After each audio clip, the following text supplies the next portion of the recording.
somebody praying for me. I don't really know who I am. It changed the way we gotta go through, but it's gotta start within you.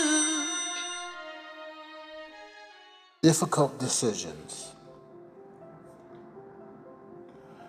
I recently had a conversation with a woman from New York who was deciding whether to stay in the city or move to Chicago. I believe that she was weighing whether or not New York's decaying society was worth staying or coming to a place where crime is almost just as bad here in Chicago. She wanted my opinion on the matter, and I told her that I would offer my perspective as an outsider after gathering relevant information. During our discussion, she briefly mentioned the challenges of dealing with children and teens, as she is a puppet maker. So essentially, she makes puppets for rallies, protests, functions, things of that nature. And the topic of teens and children has been one of a difficult nature for me because of my experiences with both of my sons from the early years to their adult lives, and this includes dealing with the single mom-minded moms that bear the children, bear both my boys. And so I shared these feelings with her. At one point, she mentioned that I should encourage my youngest child to join the Nation of Islam. And I had to admit that I hadn't considered seeking support for my son's mental and physical health in that particular way, but it sounded like an awesome idea, but with one caveat. We have 2 ears and a brain to process what we hear. But just because we as humans, being human, have 2 ears and a brain to process what's heard, doesn't mean that the beings are listening with those 2 ears.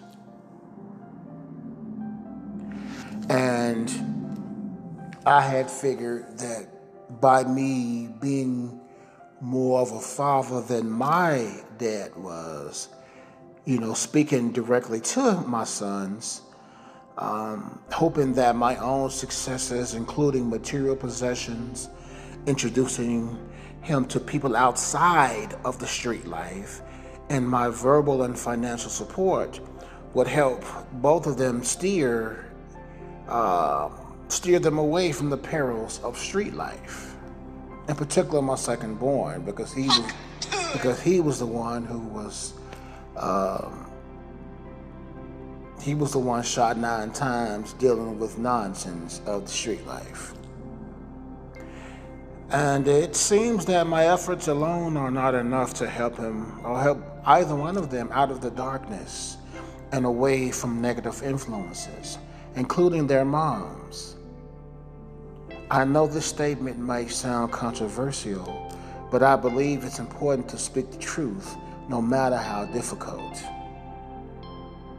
I also told my son that his mother's behavior, my second son's mom, I also told my second son that his mother's behavior focused solely on being a single mom was similar to the way his grandmother, my mom, tried to raise me, which is son husbandism, and how I fought against it, and the perils or the backlash that I got from both of my brothers under me because I'm the eldest of 3 boys, and how it stained the relationship between my mom and I, and my brothers and I. Well, of course, well, as you can guess, they both were avid son husbands, so they couldn't understand what I was, alluding to.